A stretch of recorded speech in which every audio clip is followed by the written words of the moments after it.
বিশ্ববাসীর পাপের ব্যথায় কাঁদলে তুমি নিরালা, নবী ওলি সব গিয়াছে রইলে তুমি একলা, নবী ওলি সব গিয়াছে রইলে তুমি একলা।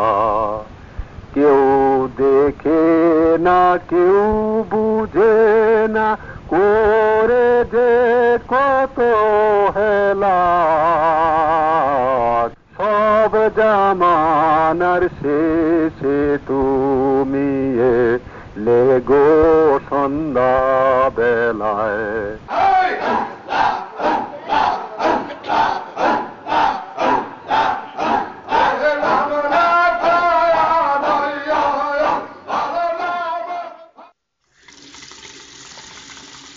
অসংখ্য পুণ্যাত্মার আবির্ভাব আলোকে উজ্জ্বল হয়ে আছে আবহমান বাংলার আকাশ বাতাস।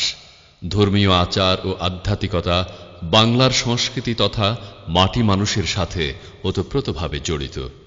সমাজ জীবনের এমন নান্দনিক অবস্থানের অন্যতম কারণ হচ্ছে সুদূর অতীত থেকেই এই জনপদ লালিত হয়েছে অসংখ্য দরবেশ, সাধু সন্ন্যাসী তথা সর্বত্যাগী বুজুর্গ মনীষীদের উদার চরিত্রের অনুপম স্নেহাশ্রয়। যুগের গগনে এমনই একজন ক্ষণজন্মা সাধু পুরুষ হলেন হযরত খাজা শাহ মোহাম্মদ ইউনুস আলী এনায়েতপুরী রাদিয়াল্লাহু আনহু। আট্রসি, চন্দ্রপাড়া, প্যারাডাইস পাড়া, শম্ভুগঞ্জ সহ বাংলা আসামের দিগন্তে প্রান্তে প্রতিষ্ঠিত হয়েছে এই সাধকের আদর্শযুক্ত খলিফাদের আস্তানা। প্রচারিত হচ্ছে মানবতা তথা ইসলামের সত্য সুন্দর অমীয় বাণীর হৃদয়স্পর্শী বন্দনা। হযরত এনায়েতপুরী রাদিয়াল্লাহু আনহুর পূর্বপুরুষ এতদঞ্চলে ইসলাম প্রচারের মুখ্য উদ্দেশ্য নিয়ে আগমন করেছিলেন সুদূর অতীতে। তাঁর পূর্বপুরুষদের মধ্যে যে কয়েকজনের পরিচয় পাওয়া যায় তারা হলেন শাহ দায়েম, শাহ কবির এবং শাহ করিম। শাহ করিম ছিলেন এনায়েতপুরীর পিতা। এনায়েতপুরীর মাতা ছিলেন তাহমিনা বেগম। সিরাজগঞ্জের নিভৃতে প্রবাহমান যমুনার পশ্চিম তীরে অগণিত আবদাল, আবেদ, আশেকানের জমাট অশ্রুর মর্মরে নির্মিত খাজা এনায়েতপুরীর মাজার শরীফ অবস্থিত।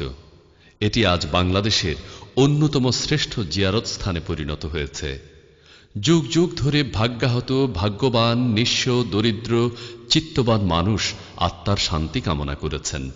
পুণ্যাত্মার নৈকট্য, আল্লাহর অলির মাজার সমীপে হতে চেয়েছেন সমাধিস্থ, জীবনান্তে কামনা করেছেন অলি আল্লাহর পাক মজলিসের সান্নিধ্য। আল্লাহু আকবার লেখা চাঁদ তারা আঁকা পাক ইসলামের প্রতীক পতাকা উত্তোলন করা হয় শুক্রবার বাদ জুম্মা। এই হলো আত্মরক্ষা ডিফেন্স। কাজে এই ঝান্ডা খাজাও বহন করছেন, আমরা সেটা বহন করছি, আমাদের কর্মকর্তারা বহন করবে এই ঝান্ডা। অর্থাৎ এই আদর্শ রাসূলের আদর্শ ছিল, নাহিদি বারিশাতুল্লাহ মেখাদার সেই আদর্শ ছিল, সে আদর্শ নিয়ে ছিল আমরা সালামত থাকবো এই বিপদের দিন যেখানে জানমালের কোনো নিরাপত্তা নাই, ইমান ইজ্জতের নিরাপত্তা নাই, সেখানে আমরা সালামতে থাকবো। দয়া করে রেখে দিও তো মার চরণে গো, দয়া করে রেখে দিও তো মার চরণে গো। শুষ্ক কণ্ঠ সঙ্গীন এত দুঃখে হয় না লীন, শুষ্ক কণ্ঠ সঙ্গীন এত দুঃখে হয় না লীন, নিঃশব্দ নিশ্চয়তার ভব কর্ম ফল, মরণ কালে খোদা ভোলা তাহার সম্বল, মরণ কালে খোদা ভোলা তাহার সম্বল। কামেলে ছাড়া পরপার দুর্গম দূর দেশ, পথ শূন্য শান্তি শূন্য বিপদ বসে। জিন্দা পীরের প্রেম ধারাতে জাগিয়াছে ধরণী, জিন্দা পীরের প্রেম ধারাতে জাগিয়াছে ধরণী। पाए जो बिजली ते जारो सोयादी हैरानी पाए जो बिजली ते जारो सोयादी हैरानी।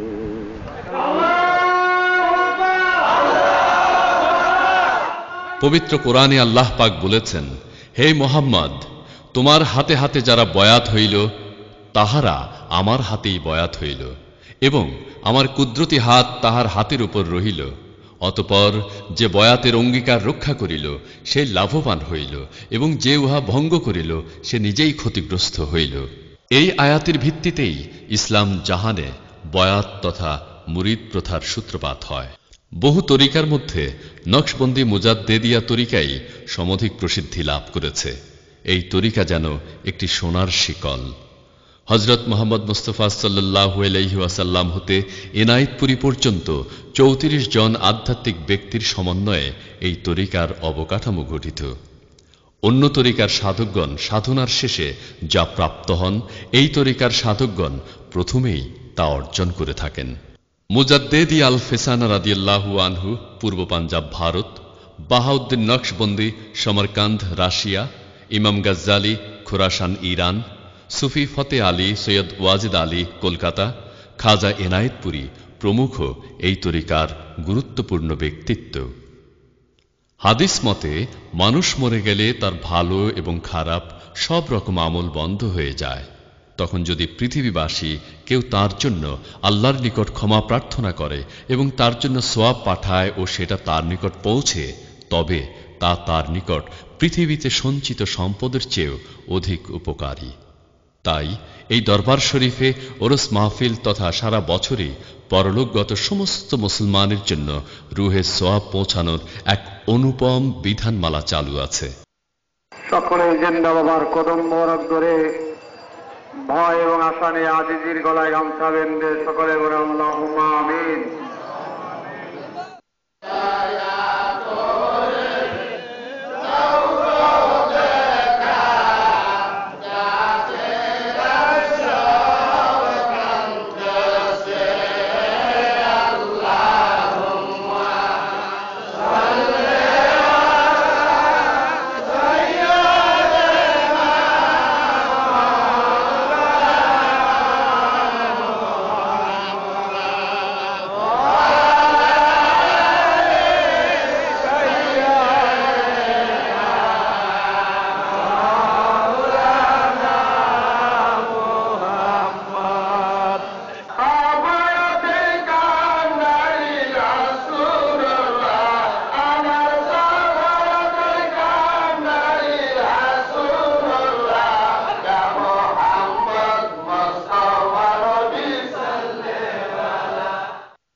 অল্প আহার, অল্প নিদ্রা, কালবি জিকির, নবী প্রেম এনায়েতপুরীর শিক্ষা ও দর্শনের মূলধারা। এনায়েতপুরীর বড়ইতলার ছোট্ট টিনের হুজরা ঘরটি এনায়েতপুরীর সাধনা জীবনের অজস্র ইবাদতমুখর বিনিদ্র রজনীর নীরব স্বাক্ষর। এখানে বসেই তিনি তার অগণিত জাকের মুরিদদের মহান আল্লাহ পাকের নিকট সঁপে ঐতিহাসিক বিদায় ভাষণ দিয়েছিলেন জীবনের শেষ লগ্নে। সেদিন উপস্থিত সকলে প্রাণপ্রিয় মহান মুর্শিদের আসন্ন বিদায়ের সুস্পষ্ট ইঙ্গিত বুঝতে পেরে কান্নায় ভেঙে পড়েছিলেন। হৃদয় ভেঙে চূর্ণ বিচূর্ণ হয়ে গিয়েছিল। আর সেটাই ছিল এনায়েতপুরীর জীবনের সর্বশেষ তারাবি নামাজ। তিনি সকলকে ভ্রান্ত ধ্যান ধারণা পরিত্যাগ করে মহান ইসলামের সুশীতল ছায়াতলে কল্যাণময় অনন্ত জীবনের অধিকারী হতে আহ্বান জানান। তার তাওয়াজ্জু ভরা এই ঐশী আহ্বানের ধ্বনি প্রতিধ্বনিত হতে থাকে হৃদয় থেকে হৃদয়ে, মাঠ ঘাট পথে প্রান্তরে। তার ধাক্কা গিয়ে লাগে সুদূর ভুটানের গিরিশৃঙ্গে। মানুষ পঙ্গপালের মতো ছুটে আসে তার দরবারে। প্রচার হয় তার বাণী দিক থেকে দিগন্তে। নয়নে শুধু তোমারে খুঁজে, পরাণ শুধু তোমারে চায়।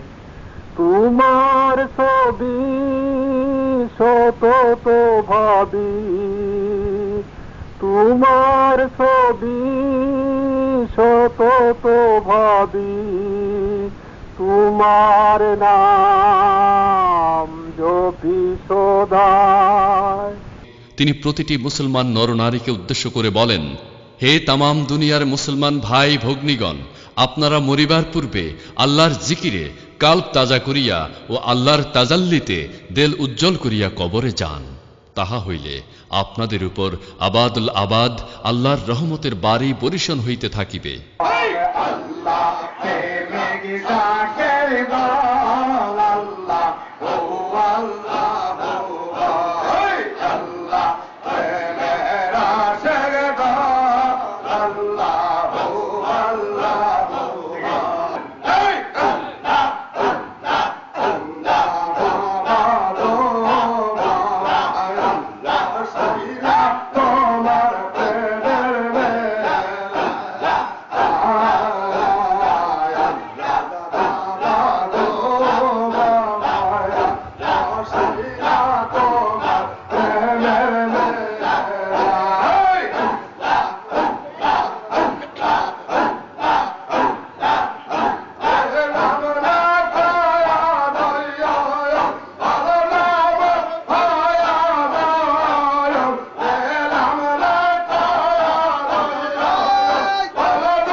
তিনি আরো বলেন, হে তামাম দুনিয়ার মুসলমান ভাই ভগ্নীগণ, যদি আপনারা খোদার গজব হইতে বাঁচিতে চান, তাহা হইলে শেষ রাতের সুখের বিছানা ছাড়ুন আর আল্লাহ পাককে এই নাম ধরে ডাকুন, ইয়া আল্লাহ, ইয়া রহমানু, ইয়া রাহিম।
সুপ্রিয় দর্শক শ্রোতা, মনে রাখবেন, মানুষ মরণশীল, তাই কেউ আধ্যাত্মিক প্রয়োজনের ঊর্ধ্বে নয়।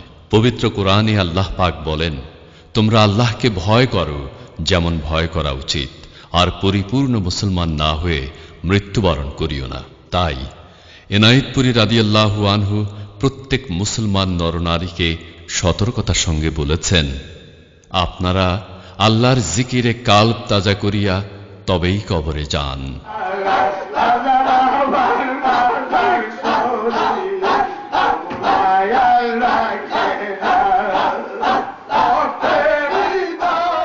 তাহা হইলে অন্তরে অনন্তকাল আপনাদের উপর আল্লাহর রহমতের বাড়ি বরিশন হইতে থাকিবে। অতএব কামেল মোকাম্মেল পীরের মুরিদ হইয়া অন্তরে তাসফিয়া লাভ করা মানব জীবনের জন্য কি রকম একটি প্রয়োজনীয় বিষয়, এটা সকলের নিকটই একটি জ্বলন্ত আত্মজিজ্ঞাসা।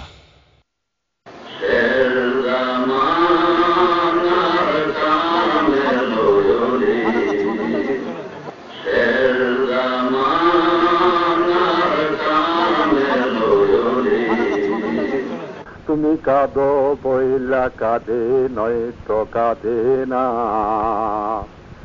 হায় জেরি এমনি জাল আনে প্রাণে বসন্তকাল, যেন মৃদু শীত বায়ে, যেন মৃদু শীত বায়ে স্নিগ্ধ রবির কিরণা। তোমার তোরে কেন কাঁধে কেহ বুঝে না, তুমি কাঁদো বইলা কাঁদে নয়তো কাঁদে না, তুমি কাঁদো বই নয়তো কাঁদে না।